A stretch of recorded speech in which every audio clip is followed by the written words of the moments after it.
Buenos días a todos. Estamos aquí para hacer un vídeo para los seguidores de Miguel Ángel Segura y lo tenemos aquí a nuestro lado. Yo, como ex trabajador del tórax, pues pudiera hablar de temas, digamos, más banales. Sin embargo, aquí Miguel Ángel nos va a hablar de temas más extraordinarios, si cabe. A ver, Miguel Ángel, cuéntanos ¿qué observaciones has hecho tú en el Hospital del Tórax? Bueno, hola a todos. Observaciones te refieres, supongo, a nivel de experimentación. Exacto, exacto. Bueno, yo acudí al Hospital del Tórax pensando que había, bueno, pensando no, sabiendo que había un gran halo de leyenda alrededor del lugar concreto. Tenemos que tener en cuenta que es un edificio muy grande, creo que son unos 60.000 metros cuadrados aproximadamente lo que viene en todas las superficies, contando plantas, edificios externos, jardines y demás. Y claro, cuando uno se enfrenta a lugares como estos, pues lo que piensa es que toda esa leyenda viene creada por la espectacularidad del lugar, por toda esa majestuosidad que tiene el edificio, tenebroso cuando cae en el abandono, en ruinas. Pero lo que nunca llega a pensar y a creer realmente es que todas esas leyendas puedan tener parte de realidad o gran parte de realidad. Y cuando yo empiezo a experimentar en el lugar, me doy cuenta de que toda esa leyenda, todo ese rumor se transforma en algo auténtico, en algo real. Y eso a mí, claro, me causa una sorpresa tremenda porque llego a vivir incluso con el paso del tiempo experiencias tan increíbles que yo entiendo a la gente que dice, oye, todo eso es mentira, allí no hay nada, porque tienes que vivirlo en primera persona para Mm, creértelo, ¿no? Y han sido experiencias de todo tipo, te podría contar muchísimas cosas. mm. ¿Y pudiste o tuviste la ocasión de entrar en todas las partes del edificio? Y si es así, ¿en algún punto concreto donde encontraran más actividad? Sí, la planta 9. Sin duda la planta 9 era el lugar con más actividad, pero con muchísima diferencia. La planta 9 era como adentrarte en otro mundo. Dentro del Hospital del Tórax ya podía vivir experiencias en lugares como el cine, en cualquier parte, en cualquier pasillo, cualquier habitación, pero la planta 9 tenía algo muy, muy especial. No sé qué, ¿eh? Mm. ¿Qué tipo de cosas observaste que te sorprendieron? Pues lo que más me llamó la atención es el tema de las psicofonías. Las psicofonías son voces que se registran en grabadoras, en aparatos sonoros, y que cuando se producen el oído humano no la escucha. Es al rebobinar la grabación cuando se escuchan estas voces. Y registramos psicofonías, bueno, yo he registrado allí miles de psicofonías. Supongo que algunas tendrán una explicación, aunque yo no la haya encontrado en ese momento, pero hay otras que estoy seguro de que es algo paranormal debido al contenido, a la contundencia y a la claridad de las voces. Cuando allí no escuchamos nada ninguno de los que estábamos allí y aparecían las grabadoras, incluso algunas voces superaban el volumen de las voces nuestras cuando hacíamos preguntas o comentarios. Ujú. ¿Y alguna que te impactara en concreto esa psicofonía? Han habido muchas, no me podría quedar solamente con una. Han habido muchas psicofonías que me han impactado. Ujú, Es que no te podría decir una. ujú. Bueno, explícanos un poco más, a ver, tu desarrollo allí, también de las psicofonías, algún tema distinto, Hubo algo, es que quizás algo más físico.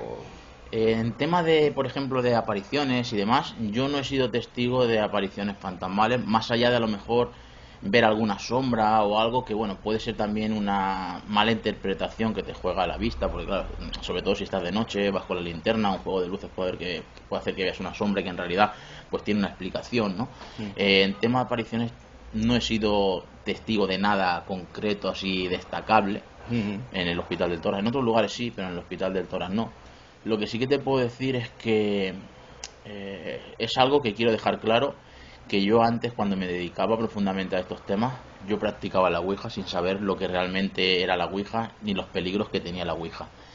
A día de hoy no la practico ni pienso practicarla nunca. Recomiendo a todo el mundo que no la practique porque aunque pueda parecer que es algo inofensivo o que no trae consecuencias negativas, la Ouija es muy peligrosa y se la recomiendo a todo el mundo que no la haga. Ahora bien, cuando yo la practicaba, inconsciente de mí, repito, hubo algo muy curioso y era que cuando se presentaba una entidad que decía llamarse Petra y decía que había sido una antigua monja del hospital que había trabajado allí, en ese momento todo cambiaba, es decir, el funcionamiento de la Ouija, el máster se movía, el máster es o el vasito o la anilla que se utiliza para la mm, función del tablero, se movía a una velocidad tremenda con mucha fuerza, parándose en seco las letras, muchas veces incluso escribía tan rápido que nosotros perdíamos el hilo de la conversación y teníamos que rebobinar la grabación. Costaba seguirla, Sí, ¿no? sí, rebobinábamos la grabación, entonces veíamos que todo lo que había dicho era coherente, ¿no? Esa experiencia me impactó mucho.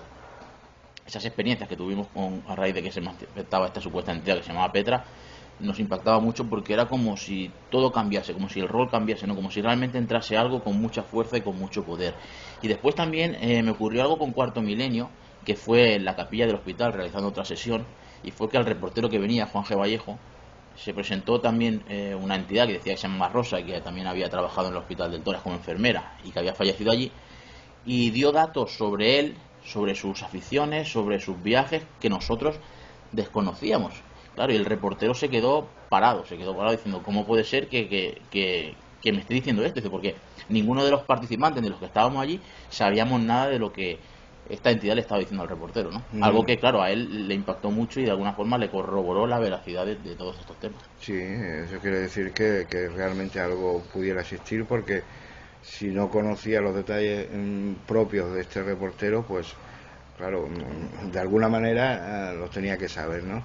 Y otra cosa que quería preguntarte, ¿encontraste el hospital muy deteriorado o síntomas de vandalismo, de haber entrado allí gente y haber hecho...? No, estaba el lugar abandonado, lógicamente estaba sucio, lleno de polvo, pero algunas pintadas te podías encontrar, restos de escenarios de películas que habían grabado allí. Algunos de estos restos de escenarios, como el pentagrama que había en la iglesia, la gente pensaba que lo habían hecho allí para hacer rituales satánicos y demás, cuando en realidad formaba parte de la película Ouija. Algo parecido pasó en la planta número 8 con una especie de pintura que había en el techo, redonda, con unos ángeles y unas fotos de carné de niños clavadas en el techo, que pertenecía a la película Los Otros, perdón, la película Los Sin Nombre, y la gente creó una leyenda diciendo que estos son de niños que han muerto en el hospital, tal y cual, y demás, ¿no? Es decir, hay temas que son bastante complejos y bastante complicados. Sí, yo sobre ese particular, sí, como bien dices, hay una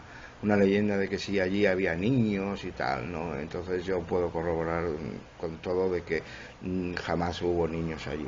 De hecho, yo estuve entrevistando a una persona que estuvo 17 años como director médico del Hospital del Tórax, y hablando de este tema nos dijo que los niños y casi todas las mujeres estaban en el hospital de Torrebonica. Exacto. Allí casi todo eran hombres.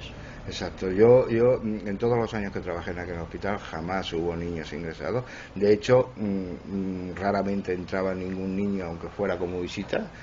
Tampoco entraba en el hospital. Y bueno, de las noticias que tenía de mis compañeros, pues nunca hubo niños, ¿no?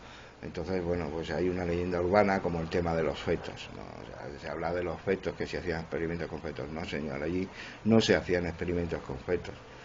El tema de los fetos viene de que utilizaron el hospital del Vall d'Hebron, utilizó el hospital del Tórax como almacén para, en un momento determinado que tenían que realizar unas obras en su laboratorio, y lo utilizaron del almacén. Y claro, en el vandalismo un par de adolescentes entraron y cogieron un par de botes de donde había fetos, obviamente, y luego obviamente los lanzaron por ahí y se armó un revuelo tremendo. Pero también desmiento categóricamente que allí se hiciera ningún tipo de experimentos con fetos ni nada de esto, ¿no? No sé, Miguel Ángel. Mira, yo quería comentar algo que relacionado con el tema de los niños. Yo siempre he pensado que las psicofonías no son voces de personas que han fallecido. No sé lo que es, pero tengo claro que eso no es. Por muchas conclusiones a las que yo he llegado. Y una de ellas es simplemente una curiosidad pequeñita, ¿no? Porque hay muchas más pruebas que yo he tenido, que yo he ido analizando, que me han llevado a la conclusión de que no son voces de personas que han fallecido. Hablamos de que en el Hospital del Tórax nunca han habido niños, y tú comentas que incluso ni de visita dejaban entrar a los niños. Exacto. Y hemos registrado muchas psicofonías en el Hospital del Tórax que son voces de niños. ¿Esto qué quiere decir? Que no son personas que han fallecido. Quizá es algún seres, entidades, como cada cual le quiera llamar, que se hacen pasar por niños, por personas fallecidas, etcétera, ¿vale? Incluso pueden tener conocimiento de lo que ha pasado allí, para de alguna forma engañar a los experimentadores, a los investigadores, porque como bien dice la Biblia, por ejemplo, el demonio se viste de ángel de luz para engañar a la gente, ¿no? Yo no sé si son demonios o no son demonios, particularmente creo que sí, porque tiene todas las características, pero bueno, cada uno que le puede llamar a eso como quiera, entidades negativas, entidades malignas o como lo que sea, pero lo que está claro es que intentan manipular y engañar a la gente. De hecho, yo pensaba incluso que había entidades que podían ser buenas, malas, irregulares, pero al final llegas a la conclusión de que si todo esto tiene conclusiones, perdón, tiene consecuencias a largo plazo que son negativas, es porque lo que lo causa es negativo. Obviamente. Yo digo que bueno, por mi experiencia como ex trabajador del Hospital del Tórax, sí que puedo decir que había un problema social. Tenemos en cuenta que era una enfermedad en tiempos, hoy afortunadamente no, pero en tiempos era una enfermedad muy grave, era prácticamente mortal, y además de un sufrimiento tremendo en su desarrollo, ¿no? Entonces, si entendemos que en un lugar donde el sufrimiento ha sido cosa de cada día, donde el padecimiento ha sido total y donde inclusive la desesperación era por ese miedo era tremenda, ¿no? Y de ahí el alto índice de suicidio, pues bueno, sí, como tú comentas anteriormente, esas voces pues quedan ahí un poco en el aire, pues probablemente sí que haya psicofonías de voces de personas que a lo mejor entonces no estaban muertas, pero sí sufriendo y padeciendo, ¿no? ¿Pudiera ser esto también? Es posible, es una de las teorías que pueden ser voces que se han producido en el pasado, que de alguna forma quedan registradas en el ambiente o rebotando entre las paredes, y con nuestras grabadoras no sabemos cómo son capaces de captarse. Es una de las teorías que hay. Lo que ocurre es que, claro, cuando tú grabas una voz que es inteligente porque responde de forma coherente a una pregunta que tú has formulado, entonces descartas esa teoría, ¿no? Yeah. Y volvemos a lo mismo, ¿no? Yo siempre he defendido la idea de que el fenómeno psicofónico es de múltiple procedencia. Entonces, ahí puede ser que sean voces que estén estancadas en el tiempo y otras voces que son de entidades que de alguna forma pues se manifiestan cuando tú pones la grabadora y cuando ellos quieren, lógicamente. Claro, si no entiendo mal, te refieres que las causas de esa psicofonía pueden ser diversas, ¿no? Sí, pueden ser diversas. O sea, puede ser también los factores que comentas, o puede ser también que por alguna cuestión técnica que el hombre aún desconoce, pues el sonido quede por ahí rebotado, guardado y que se manifieste según en qué situaciones, ¿no? ¿Te refieres Claro, a sí, eso? sí, ni más ni menos que eso. Yo siempre he puesto un ejemplo, ¿no? Es un poco así, un poco divertido y también un poco alocado, ¿no? Porque no tiene muchos pies y cabezas, pero es para que la gente se haga una idea. Nos imaginamos, teniendo mucha imaginación, de que ahora hay vida en otros planetas, que están más evolucionados que nosotros tecnológicamente, y que igual que nosotros aquí tenemos emisoras de radio y emisoras por ejemplo, para televisión, radio, radioaficionado, todo esto, pues ellos tienen también tecnología superior a esta. Y ellos a lo mejor pueden estar jugando con nosotros niños desde allí diciendo, haciéndose pasar por fantasmas y tal, y tu grabadora lo graban porque captan esa frecuencia que viene a lo mejor de vete a saber dónde, ¿no? Sí. A ver, que no es eso, ¿no? Pero sí, es un ejemplo que pongo para que veamos que nuestro conocimiento a lo mejor de la tecnología no llega a comprender por qué se produce esto, y a lo mejor dentro de 20, 50 o 1000 años descubrimos que el tema psicofónico no tiene nada que ver con lo que ahora estamos barajando. Sí, porque yo me imagino que si hace nada más que 200 años alguien sacara un móvil y hiciera una foto, pues seguramente lo tacharían si no de extraterrestre, no sé cómo lo tacharían. Ya no te digo nada en la Edad Media, si sacara un móvil en la Edad Media, pues te quemaban en la plaza, ¿no? En la hoguera, porque era su brujo y era un mago, ¿no? Entonces probablemente esa teoría también sea correcta, y entonces, pues bueno, como que nuestro conocimiento no llega todavía a entender esa posibilidad o no se ha demostrado, pues es posible que sí, que alguien no sé dónde pues está, si no jugando, pues divirtiéndose un poquito con nosotros y nos está mandando estas psicofonías y estas conversaciones, ¿no? Todo es posible. Todo es posible. Yo siempre digo que mientras una teoría no se demuestre científicamente de que es cierta, el resto, por teorías muy locas que parezcan, son igual de posibles. Sí, no, lo bueno es pensar que no solo puede ser cosas de paranormales o del más allá o cosas de estas, Claro. sino que a lo mejor puede ser incluso de muy acá, ¿no? De temas Sí. reales, pero que nuestro conocimiento aún no llega a entenderlo, pero que sean cosas físicas, ¿no? ¿Te refieres a eso? Sí, sí, es posible, perfectamente posible. Bueno, cuéntame más experiencias con el tórax. A ver, ¿qué? Una experiencia... Porque fuiste de noche también, ¿no? De noche he calculado que he ido cientos de veces, a lo mejor 500 veces de noche. De día también he ido algunas veces, pero casi siempre he ido de noche. Mira, para que se hagan una idea, en el Hospital del Tórax estamos hablando, como bien decía Miguel Ángel, 60.000 metros cuadrados, ¿no? Y ya de por sí, cuando estaba en pleno funcionamiento, os aseguro que pasear o andar por sus pasillos a plena noche, a plena madrugada, insisto, en pleno funcionamiento, ya imponía por la sola construcción del edificio.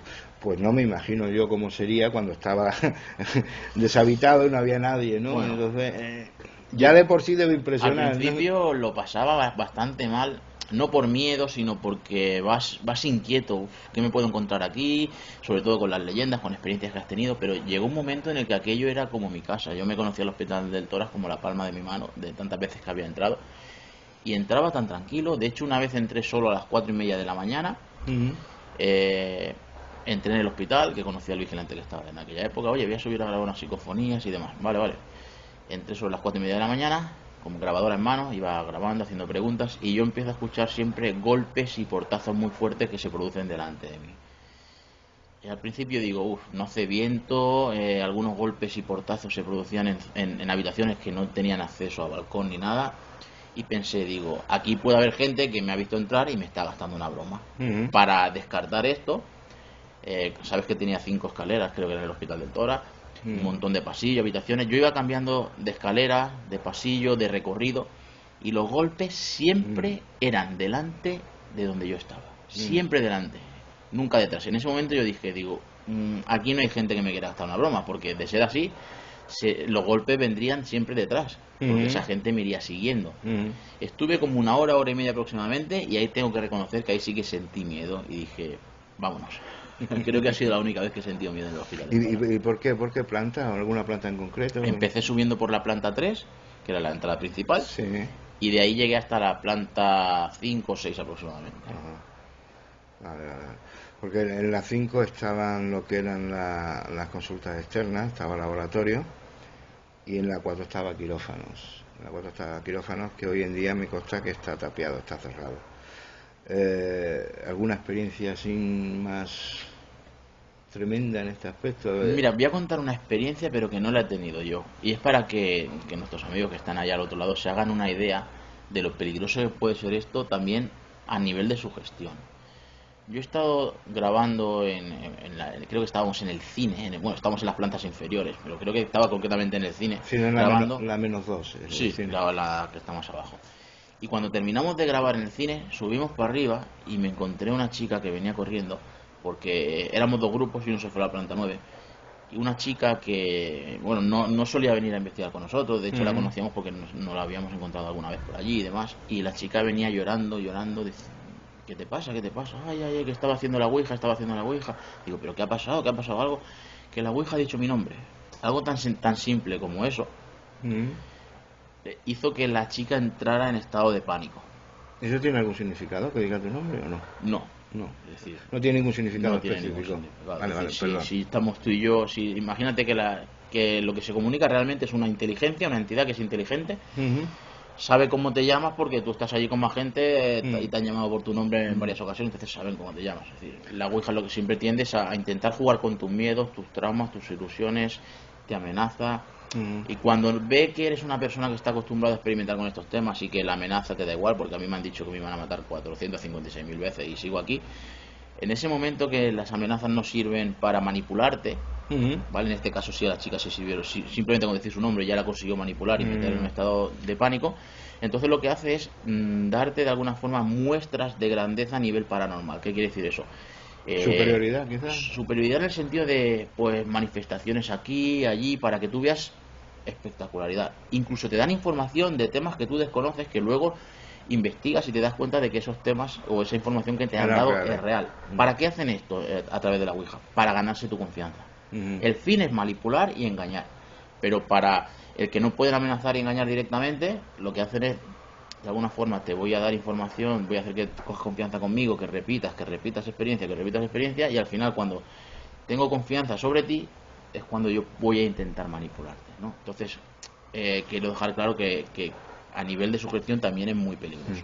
Sí, yo no sé qué decía de la chica que venía Pues llorando. en estado de pánico, llorando, y digo, ¿por qué? ¿Qué ha pasado? Y me dijo, pues que la Ouija había dicho su nombre. Dijo, y la tranquilicé, le dije que bueno, que no pasaba nada porque hubiera dicho su nombre, y que lo mejor es que no experimentara con la Ouija, porque luego podía pasar estas cosas. Y esto que le había ocurrido, pues al fin y al cabo es un detalle sin importancia en comparación a todo lo que puede ocurrir. Una experiencia muy interesante, ¿no? Y bueno, yo es que prácticamente lo que se confieso que realmente el tema de la Ouija no es que le tenga mucha fe, ¿no? Pero sí entiendo lo que acabas de decir, que es un medio que utiliza algo o alguien o lo que sea para manipularte y para, no sé si llamarlo poseerte, ¿no? Pero... Hombre, se han dado casos de posesión a través de Ouija. Exacto. Es que tenemos que tener en cuenta que la Ouija puede desencadenar en fenómenos paranormales o incluso en posesiones. También puede desencadenar en que no pase nada, ¿no? Pero hay probabilidades y posibilidades de que acabe en fenómenos paranormales o incluso en posesiones, ¿no? Si me permiten una pregunta, Miguel Ángel, el tema este de la Ouija, ¿tiene que ir uno predispuesto a creer en ello o si va un incrédulo no le funciona? Pregunto. Los fenómenos paranormales a todos los niveles se pueden manifestar ante personas de todo tipo. Cualquiera puede ser víctima de lo paranormal, indiferentemente de que creas o no creas. Hay gente que no cree en estos temas y se ha topado de lleno con fenómenos paranormales. Vale. Otra cosa es que tú luego le quieras dar una explicación o le quieras dar otra, pero hay gente que no ha creído en todo, que no creía en todos estos temas, se encuentra en su casa con fenómenos extremos y al final ha creído por fuerza, claro, cuando lo vive directamente. ¿Y el Hospital del Tórax para ti qué simbología le darías tú? Para mí el Hospital del Tórax, es que lo ha sido todo, porque yo he crecido a nivel de investigación con el Hospital del Tórax. Yo he iniciado mi carrera como escritor a raíz del Hospital del Tórax. Yo he conocido a cientos y cientos de personas a raíz del Hospital del Tórax. De hecho, yo he salido en más de 1000 programas de radio gracias al Hospital del Tórax. Yo he estado en Televisión Española, en Telecinco, en Antena 3, en 4, en un montón de cadenas de televisión también gracias al Hospital del Tórax. Pero también gracias al Hospital del Tórax me he metido de lleno en el mundo de la investigación y ahora puedo decir que por una parte me alegro porque he visto los peligros que conlleva eso. Y desde mi experiencia puedo advertir a la gente de que no se adentre en estos temas porque les puede traer consecuencias negativas. Sí, supongo. Es la parte positiva que yo veo de todo esto. Y bueno, lógicamente porque por el hecho de escribir me ha llevado a poder ser parte de Editorial Egarbook a día de hoy, ¿no? Sí, supongo que meterse en sitios donde uno no desconoce o no está como mínimo iniciado en el asunto, pues puede ser harto peligroso o como mínimo harto molesto, ¿no? Sí. Entonces meterse en estos temas siendo un simple aficionado que por mucho que te guste o te venga la idea, a veces puede ser peligroso. Pues no sé, Miguel Ángel, si quieres lo dejamos para el próximo vídeo. Sí, otro vídeo hablaremos de otro tema, ¿no? Sí, hablaremos de otro tema. Inclusive sería interesante hablar del Hospital del Tórax, quizás no como tanto fenómeno paranormal, por llamarlo de alguna manera, sino como un fenómeno social. Y si te parece, hablamos Sí, un poco de la historia del tórax y de todo aquello, Sí, claro, toda sí. la problemática social, los enfermos y tal, ¿no? De hecho, en tu novela, Hospital del Tórax, la novela definitiva, ahí haces un poco también mención o quieres de alguna forma desarrollar cómo era el día a día, cómo era el tema social, tanto en el Hospital del Tórax como fuera de él, ¿no? Y yo creo que eso es interesante. Sí, yo lo que intento es desarrollar lo que, como tú bien dices, lo que era el día a día. Obviamente, pues hay muchísimas más cosas que, claro, no caben en un volumen, habría que hacer 50 volúmenes. Y también hablo de mi experiencia, imaginaros los que nos están viendo, el resto de compañeros desde otros puntos de vista. Entonces yo creo que el Hospital del Tórax da mucho para sí, para explicar, ya te digo, no solo el tema paranormal, sino el tema social y que la población de Tarrasa, en ese sentido, en particular o en general a España, sepa la identidad de este hospital, cómo funcionaba, qué era y la impronta que ha marcado a la ciudad. Entonces, si te parece, lo dejamos para otra oportunidad y desarrollamos el tema. Bien. Muy bien. Besitos y muchas gracias por estar ahí. Gracias a todos.